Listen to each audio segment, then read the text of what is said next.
What if the Great Flood was not a myth, but a planetary memory reset engineered by someone? Picture this. You're standing in your backyard after the worst storm of your life.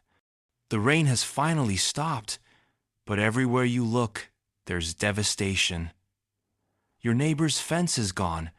That century-old oak tree that your grandmother used to sit under? Uprooted.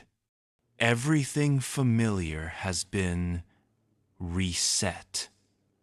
Now imagine that same feeling, but instead of your backyard, it's the entire world. And instead of a storm, it's something far more deliberate. Something designed to wipe clean the memory of an entire planet. Welcome back to another episode. I'm your host, and today we're diving deep into one of humanity's oldest and most persistent stories, the Great Flood. But here's the thing that's been keeping me up at night. What if this wasn't just nature throwing a tantrum? What if someone, or something, decided it was time for a planetary do-over? You know, when I first started researching this topic, I thought I was just going to retell the same old Noah's Ark story we've all heard 1,000 times. But the deeper I dug, the more I realized that this flood narrative isn't just some ancient fairy tale. It's everywhere. And I mean everywhere. The Sumerians called it the story of Utnapishtim. The Greeks had Deucalion. In Hindu tradition, it's Manu who saves humanity from the deluge. The Chinese speak of Gunyu taming the Great Flood. Native American tribes from the Pacific Northwest to the Great Plains have their own versions. The Aztecs, the Mayans, the Aboriginal Australians, they all remember a time when the waters rose and the world was cleansed. Now, conventional wisdom tells us these are just coincidental myths. Stories that primitive peoples created to explain natural disasters they couldn't understand. But here's what bothers me about that explanation. Why are the details so remarkably similar across cultures that had absolutely no contact with each other? Let me paint you a picture of what we're dealing with here. It's around 10,000 to 12,000 years ago, the end of the last ice age. Imagine the world then. Vast ice sheets covering much of North America and Europe. Sea levels hundreds of feet lower than today, and human civilization just beginning to find its footing. Archaeological evidence suggests that this period marked one of the most dramatic climate shifts our planet has ever experienced. But here's where it gets interesting. In geological terms, this transition happened incredibly fast. We're talking about ice sheets the size of continents melting in what amounts to a geological blink of an eye, sea levels rising by 400 feet. Entire coastal civilizations, if they existed, would have been swallowed by the ocean.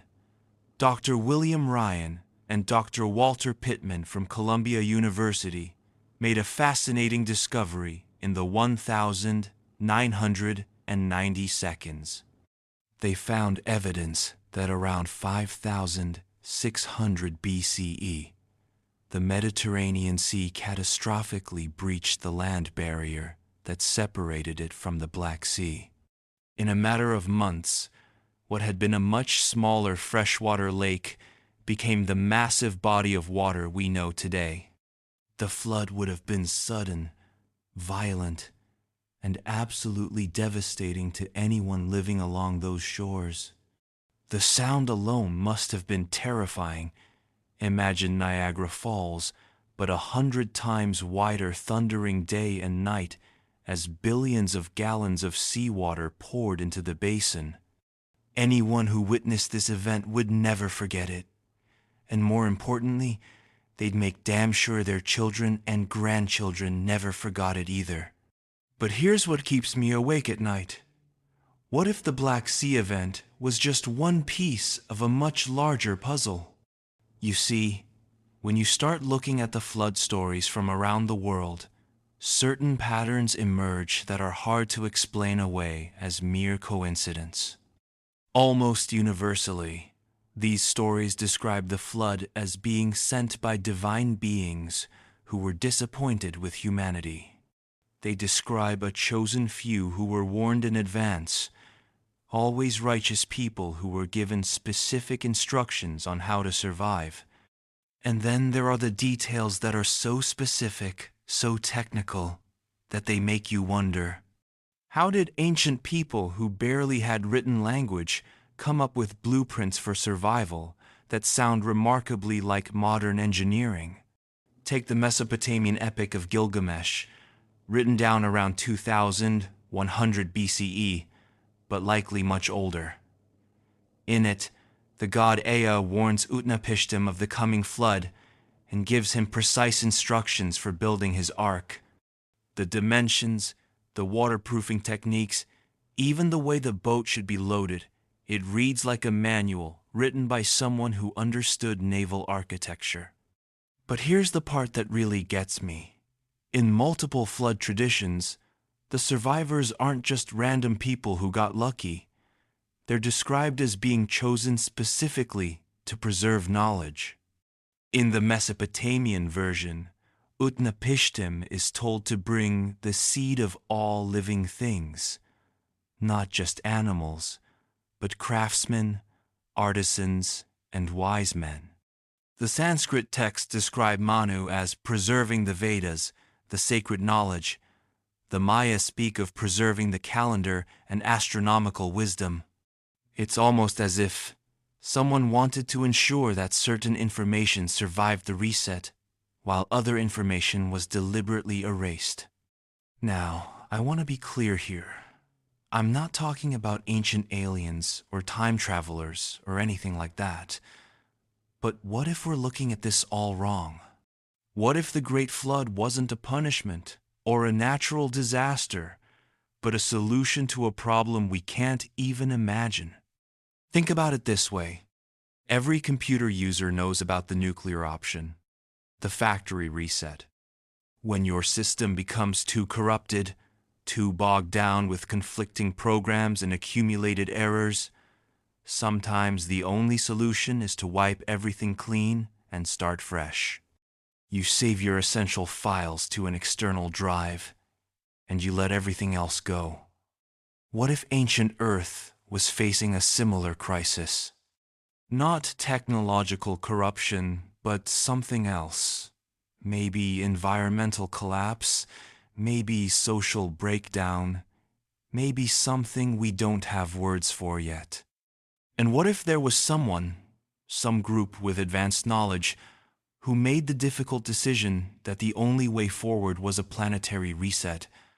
The logistics would have been staggering.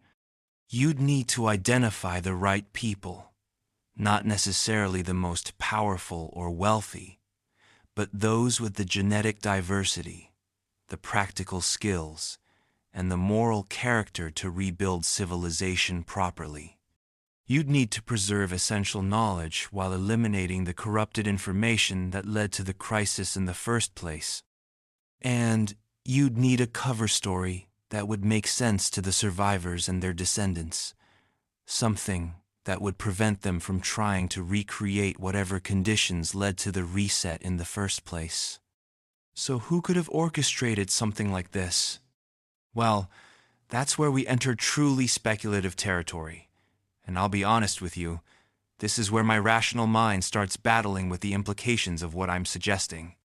One possibility is that it was an earlier human civilization, one that had reached technological heights we're only beginning to approach today. The idea of a lost advanced civilization isn't as far-fetched as it might sound. Think about how much of our current technology would survive if our civilization collapsed tomorrow. Computer chips would corrode, satellites would fall, and within a few thousand years, there might be precious little evidence that we ever existed. Graham Hancock, the controversial author and researcher, has spent decades arguing that there's evidence of advanced prehistoric civilizations that were wiped out by cataclysmic flooding at the end of the last ice age. While mainstream archaeology dismisses many of his claims, some of his questions are worth considering. How did ancient peoples move megalithic stones weighing hundreds of tons with such precision? How did they achieve astronomical alignments that suggest knowledge of precession cycles lasting 26,000 years? But there's another possibility that's even more unsettling. What if the architects of the flood weren't human at all?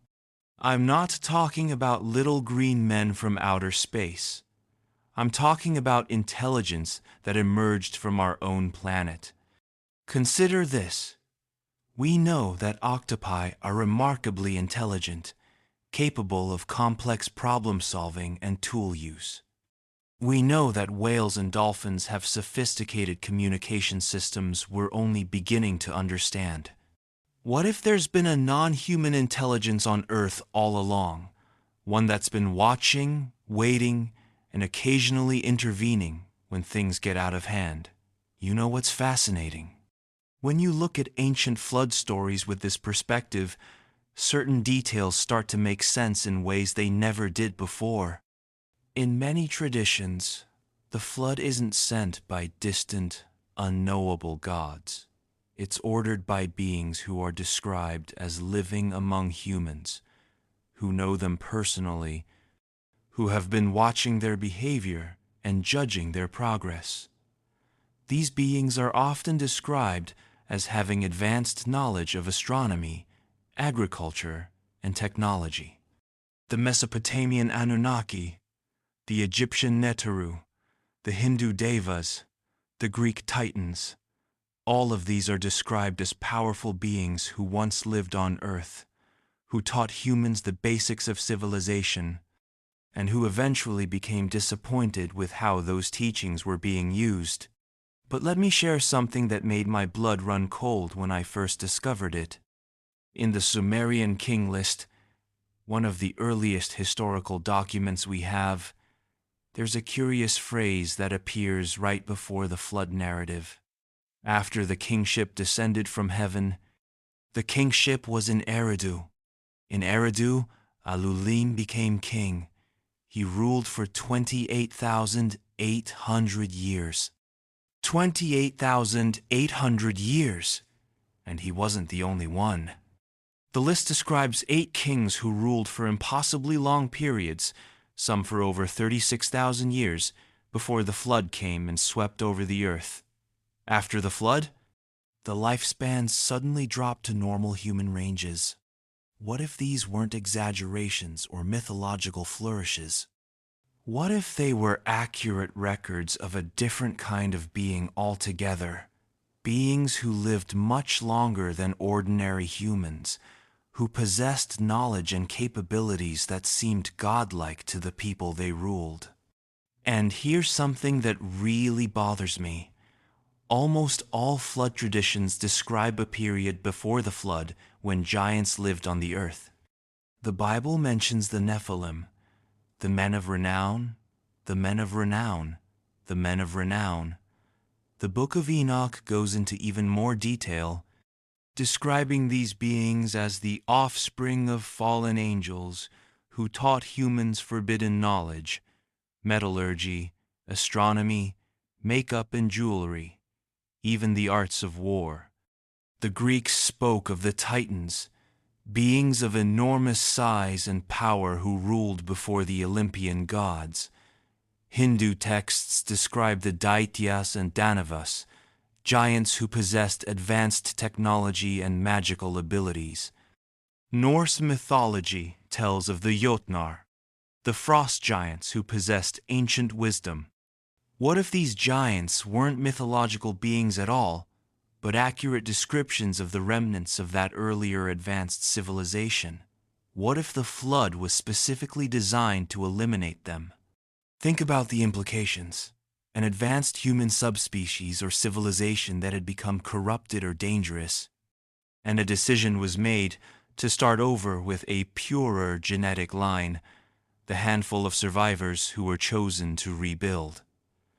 But here's where it gets really interesting. In almost every tradition, these pre-flood giants are described as having corrupted humanity in some way. They taught forbidden knowledge.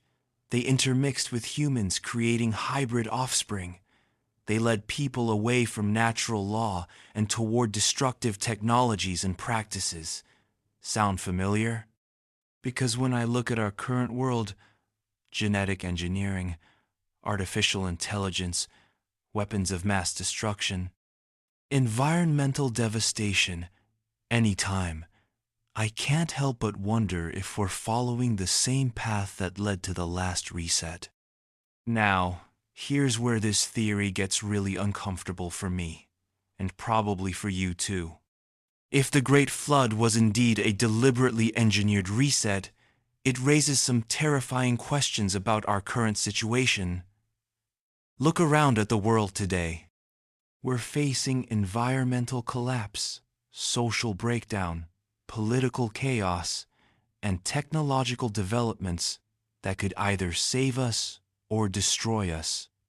We're manipulating genetics, developing artificial intelligence, and pushing the boundaries of what it means to be human. We're depleting our resources, poisoning our environment, and creating weapons that could end civilization as we know it. In other words, we might be approaching the same kind of crisis that led to the last reset. And if there really are architects still watching, still evaluating, what conclusion might they be reaching about our current trajectory?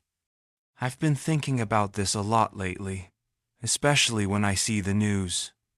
The increasing frequency of natural disasters, the social unrest, the breakdown of institutions we thought were permanent. What if these aren't just random events? What if they're warning signs?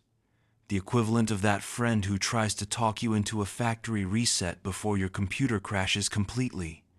There's another aspect of this theory that haunts me: the psychological burden on the survivors. Imagine being one of the chosen few. You've watched your entire world disappear beneath the waters. Everyone you've ever known, your friends, your family, your community, gone. You're floating on a boat with a handful of other survivors, and you know that the future of human civilization rests on your shoulders. But here's the catch. You can't tell your descendants the truth about what really happened. Maybe because you were sworn to secrecy. Maybe because you know they wouldn't be able to handle it. Or maybe because the truth would tempt them to try to contact the architects directly, something that could trigger another reset. So instead, you create a story that contains the essential moral lessons without revealing the full truth. You talk about divine judgment and the importance of righteousness. You emphasize the need to live in harmony with nature and to avoid the sins that led to the destruction. You create myths and rituals that will guide future generations away from the same mistakes without telling them exactly what those mistakes were. This would explain why flood stories are simultaneously so universal and so vague. They preserve the memory of the event without revealing its true nature. They're less like historical accounts and more like parables designed to prevent history from repeating itself. Of course, there are holes in this theory you could drive a truck through. If there really was an advanced civilization 12,000 years ago, where's the concrete evidence? Why haven't we found cities or technology that clearly predates known civilization? Well, consider this. If you wanted to hide evidence of advanced technology, the bottom of the ocean would be a pretty good place to put it. With sea levels 400 feet lower during the Ice Age, any coastal civilizations would now be underwater, and we've explored less than 5% of the ocean floor. But there might be evidence in plain sight that we're just not interpreting correctly. Those massive stone structures around the world, Göbekli Tepe, Puma Punku, the pyramids, what if they weren't built by the civilizations we credit them to? What if they're remnants of the pre-flood world, repurposed or rebuilt by survivors who no longer fully understood the original technology?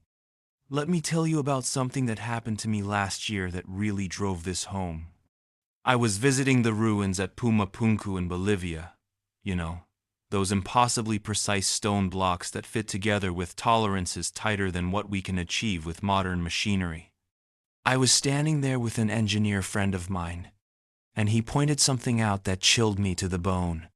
He said, "You know what this looks like to me? It looks like someone took apart a high-tech installation very carefully and tried to put it back together without understanding how it was supposed to work. And when you look at it that way, suddenly all those mysterious megalithic sites start to make sense. What if Stonehenge, Easter Island, Machu Picchu, instead? What if they're all attempts by post-flood survivors to reconstruct something they remembered but no longer fully understood? What if they're cargo cult reconstructions of pre-flood technology? And here's a thought that really keeps me up at night. What if the architects are still here? Not as gods or aliens, but as a hidden civilization that survived their own reset and has been quietly managing human development ever since? Think about all the sudden leaps in human knowledge throughout history. The agricultural revolution that happened simultaneously in multiple locations around 10,000 BCE. The development of writing systems in different parts of the world within a few thousand years of each other. The scientific revolution, the industrial age, the information age, each representing quantum leaps in human capability that happened remarkably quickly. What if these weren't just natural human progress, but carefully timed releases of information designed to guide us along a specific path? What if there's been a hidden hand throughout history, gently steering human development while remaining invisible? I think about secret societies throughout history, the mystery schools of Egypt and Greece, the Knights Templar, the various Hermetic traditions.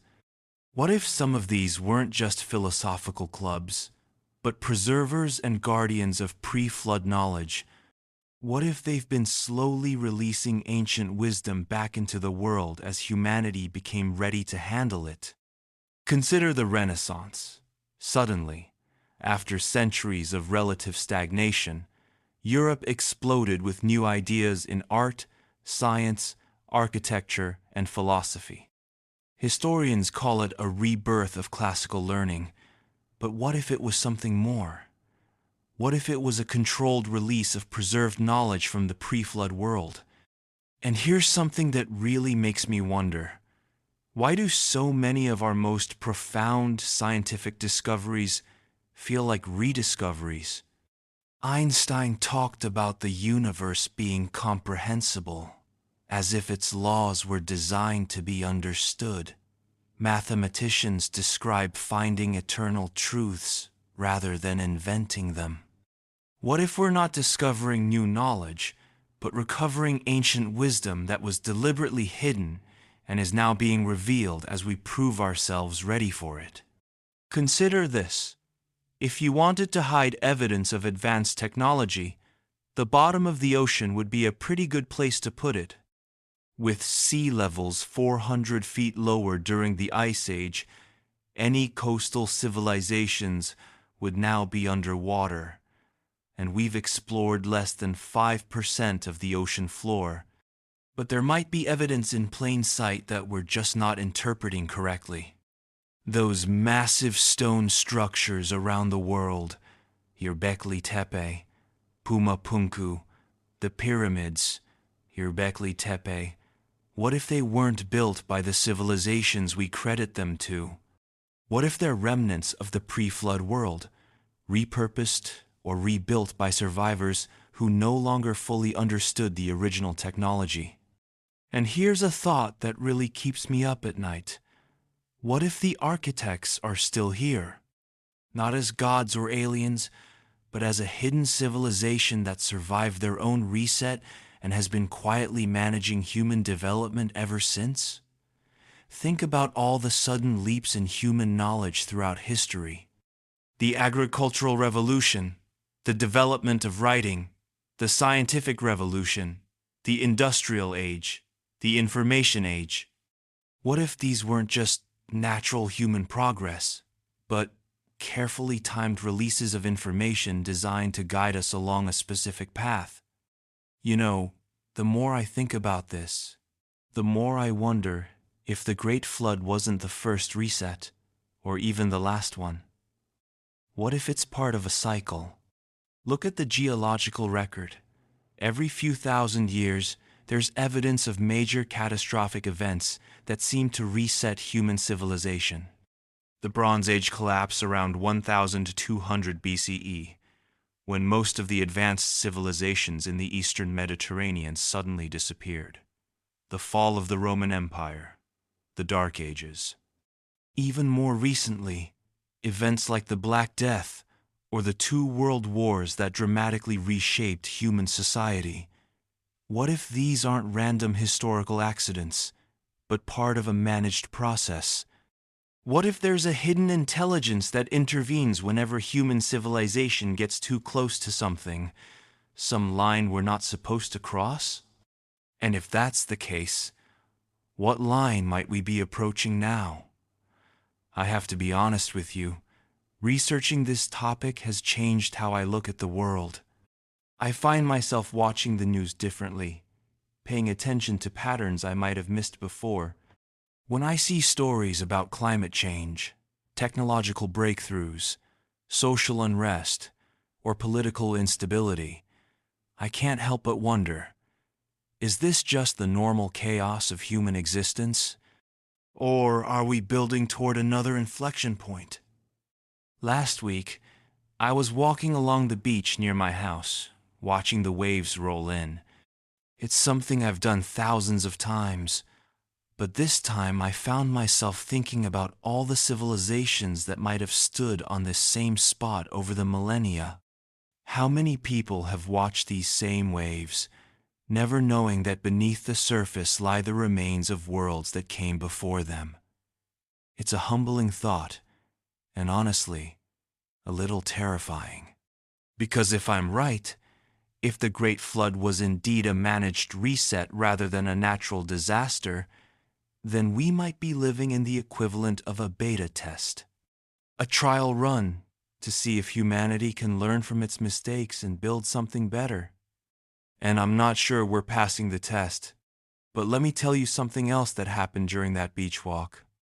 As I was contemplating all this heavy stuff about resets and lost civilizations, a little girl, couldn't have been more than 5 years old, came running up to me with a handful of shells she'd collected.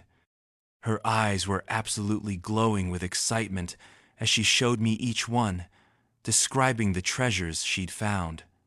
And in that moment, I realized something profound. Maybe the point isn't whether we pass or fail some cosmic test. Maybe the point is that spark of wonder, that capacity for discovery and joy that exists in every human being. Maybe what the architects, whoever they are really trying to preserve isn't our technology or our institutions, but that essential quality of curiosity and hope that makes us human. Think about it. In every flood story, it's not the most powerful or wealthy who are saved. It's the righteous, the humble, the ones who retain their connection to something larger than themselves. Noah wasn't a king or a warrior. He was described as a righteous man, blameless among the people of his time. Utnapishtim was chosen not for his strength or intelligence, but for his moral character. What if the real criteria for survival isn't technological advancement or political power, but something much simpler? The ability to remain connected to our humanity even when everything around us is falling apart. I've been thinking about this a lot as I watch what's happening in the world today. We have more technology than any generation in history, more knowledge at our fingertips, more ability to connect with people around the globe. But do we have more wisdom, more compassion, more capacity for wonder? Sometimes I look at a child playing in the sand and think, this is what we're really trying to save. Not our cities, or our computers, or our weapons, but that innocent joy in discovery, that natural inclination to share treasures with strangers, that unshakable belief that the world is full of wonders waiting to be found. But here's the thing that gives me hope. If this theory is correct, if there really are architects watching over human development, then their goal isn't our destruction, it's our improvement. The flood wasn't genocide, it was surgery. Painful, traumatic, but ultimately designed to remove something dangerous and give us a chance to grow into something better. Maybe that's why the flood stories aren't tales of horror, but tales of hope. Yes, the old world was destroyed, but something better emerged from the waters. The survivors didn't just rebuild, they built something new, something improved. And maybe that's the real message hidden in these ancient stories. Change is possible. Even when things seem hopeless, even when it feels like the whole system needs to be torn down and rebuilt from scratch, there's always the possibility of renewal. So where does that leave us today? If I'm right about any of this, we might be approaching another decision point in human history. The question is, will we need another reset, or can we evolve consciously this time? I think about the challenges we're facing: climate change, inequality, technological disruption, social fragmentation, and I wonder if we're capable of addressing them without outside intervention. Can we reset ourselves, or will we need someone else to do it for us? Because here's what I've learned from diving deep into this mystery. The power to change course might still be in our hands. The flood stories aren't just about divine judgment. They're about the consequences of our choices. They're warnings about what happens when we lose our way, but they're also promises about what's possible when we choose a better path. Maybe that's the real purpose of these ancient memories. Not to scare us into submission, but to remind us that we have agency, that we can choose to be the kind of people who deserve to survive and thrive, rather than the kind who need to be reset. But even as I say that, there's one aspect of this whole theory that I still can't wrap my head around. If there really were architects of the flood, if they really did engineer a planetary reset with such precision and foresight, where are they now? Are they still watching from the shadows, waiting to see how our current experiment plays out? Are they living among us, disguised as ordinary humans? Are they sleeping somewhere, waiting for the right moment to reveal themselves again? Or, and this is the possibility that both excites and terrifies me, are we the architects now? Have we reached the point where we're supposed to take over the responsibility for managing our own development? Are we being tested to see if we're ready to become the guardians of the next phase of human evolution? I think about our current technological capabilities, genetic engineering, artificial intelligence, climate manipulation, space travel, and I realize that for the first time in human history, we have tools that could theoretically implement something like a planetary reset ourselves.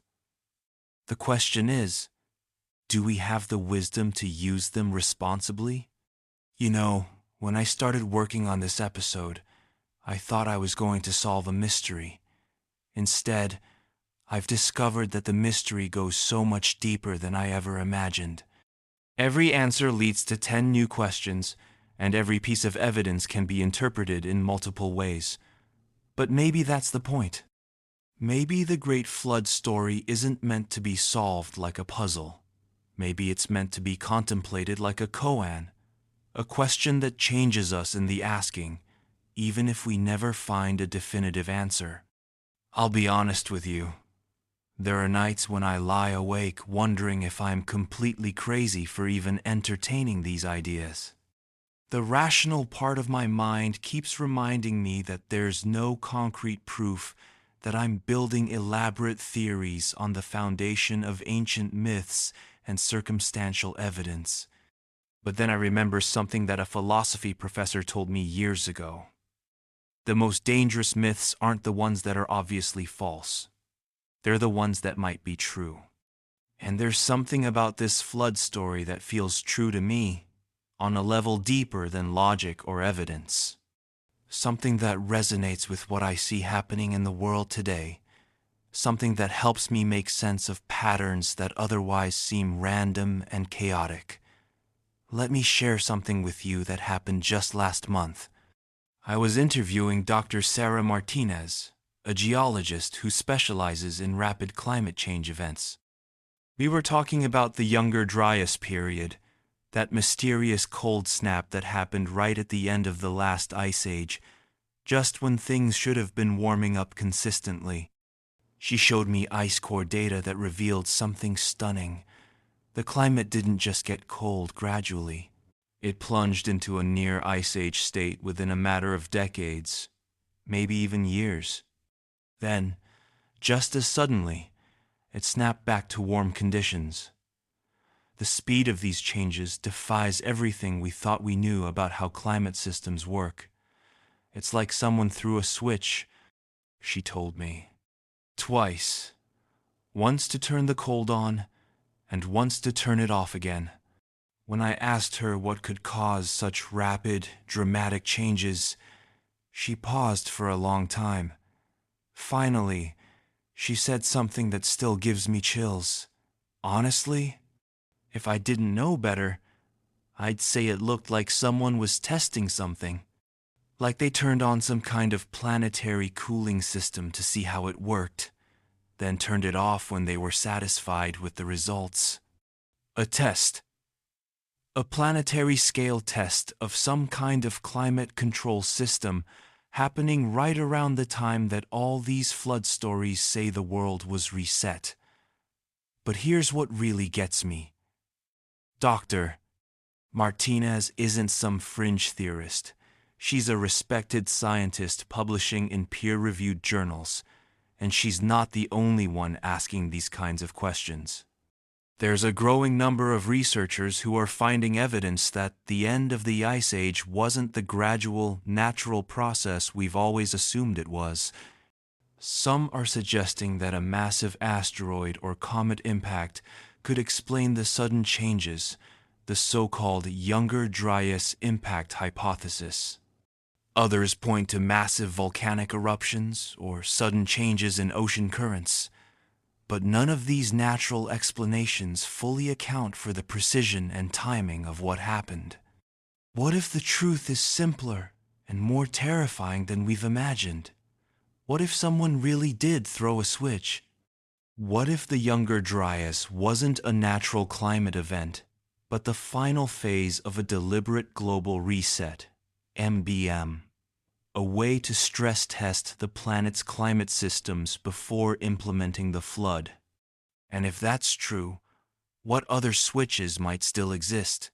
What other planetary systems might be under the control of intelligences we haven't even recognized yet? So, here's what I want you to take away from this exploration. Whether the Great Flood was a natural disaster, a divine judgment, or a carefully engineered reset, the story itself contains wisdom that's desperately relevant to our current moment in history. It reminds us that civilizations can fall, that the systems we think are permanent can disappear overnight, that our actions have consequences not just for ourselves, but for future generations. But it also reminds us that renewal is possible, that even after the worst catastrophe, life finds a way to continue. That small groups of committed people can preserve what's valuable and build something better from the ruins of what came before. Maybe that's the real message hidden in all these flood stories. We have a choice. We can be the generation that learns from the past and chooses a wiser path forward, or we can be the generation that repeats old mistakes and faces the consequences. We can be the architects of our own conscious evolution, or we can wait for someone else to make the hard decisions for us. As I wrap up this exploration, I want to acknowledge that I've raised far more questions than I've answered. The mystery of the Great Flood remains unsolved, and maybe that's how it should be. Maybe some questions are more valuable for what they inspire in us than for any final answer they might provide. But here's what I know for certain. This story, in all its variations across all cultures, speaks to something deep in the human psyche. It acknowledges our capacity for both creation and destruction, our need for both justice and mercy, our longing for both security and renewal. And in our current moment of global crisis and transformation, those ancient voices seem to be speaking directly to us, offering both warning and hope, both challenge and comfort. You know what strikes me most about flood stories? They're not really about water. Water is just the mechanism. They're about transformation, about the necessity of letting go of what no longer serves us so that something better can emerge. They're about the courage required to start over when the old ways have failed. Think about your own life for a moment. Haven't there been times when you've needed your own personal reset? When old patterns, old relationships, old ways of thinking had become so toxic or limiting that the only solution was to wash them away and start fresh. It's painful, it's scary, but sometimes it's the only path forward. Maybe that's why these stories have survived for thousands of years and spread to every corner of the globe. Because on some level, we all understand that growth requires destruction, that renewal requires sacrifice, that sometimes the old must be swept away completely for the new to have room to emerge. But here's what gives me hope in all of this. In every flood story, the destruction isn't random. It's purposeful, it's careful, and it preserves what's most valuable. The seeds of the future are always saved. Knowledge is preserved. The capacity for love, for wonder, for moral choice, are fin. These things survive the flood. And maybe that's the message we most need to hear right now. Even if we are heading towards some kind of reset, even if the old systems really are failing and need to be washed away, the best of who we are will survive. The child collecting shells on the beach, the scientist pursuing truth, the artist creating beauty, the parent protecting their family, the friend offering comfort. These essential human qualities don't depend on our technology or our institutions. They're part of who we are at our core, and no flood can wash them away. I think about the survivors in all these ancient stories, floating on their arks with their precious cargo of seeds and animals and memories. They must have been terrified, grieving for everything they'd lost, uncertain about what lay ahead.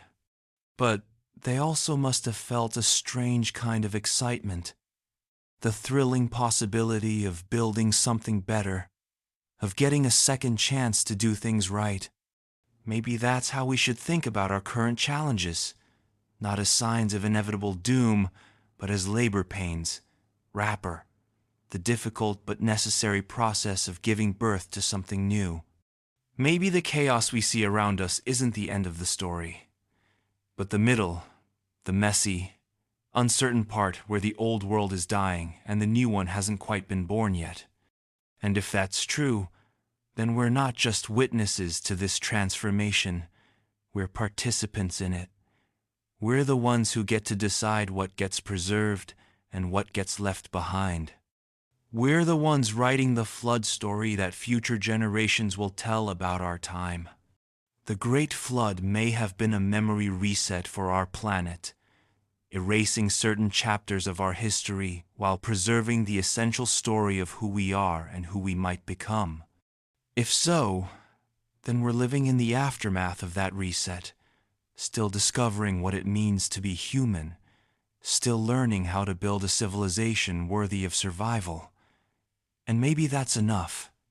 Maybe the search for truth is more important than the truth itself. Maybe the questions that keep us awake at night are more valuable than the answers that help us sleep. The waters have receded. The dove has returned with an olive branch. The rainbow appears in the sky as a promise and a reminder. Whatever happened in our ancient past, we're here now, carrying the story forward, adding our own chapter to the great mystery of human existence. The question is, what kind of chapter will we write? And that's where I'm going to leave you today, with questions rather than answers, with wonder rather than certainty, with the hope that somewhere in the mystery of our past lies the key to our future. What do you think? Was the Great Flood a natural disaster, a divine judgment, or something else entirely? Have you noticed patterns in human history that suggest some kind of managed reset cycles? And most importantly, if we are approaching another inflection point in human civilization, what would you want to see preserved, and what would you be willing to let go? I genuinely want to hear your thoughts on this.